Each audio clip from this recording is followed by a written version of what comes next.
અને એટલા માટે ધાર્યું ધણીનું થાય છે એની હારે સંબંધ બનાવી રાખો.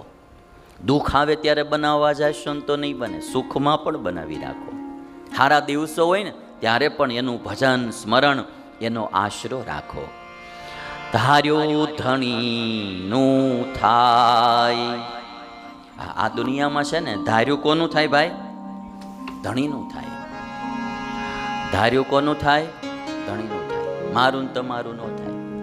અને જેને જેને જીવનમાં એકવાર એવો અનુભવ થઈ ગયો હોય ને, ક્યાંય કોઈ આમ માર્ગ નો દેખાતો હોય ને એમાં ભગવાનનો આશરો લીધો, ભગવાનને પ્રાર્થના કરીને ભજન કરીને એવો કાંઈક આમ અચાનક માર્ગ ઈશ્વર કાઢી દે, ત્યારે એને એમ થાય કે કોક ઉપર છે ને એને આમ તરત હા પડી જાય. ભાઈ હજી એને એવા દિવસો ન આવ્યા હોય અને હજી આ વાત એટલી ન મનાય, ઓલાને તરત મનાય કે ધાર્યું તો ધણીનું થાય છે.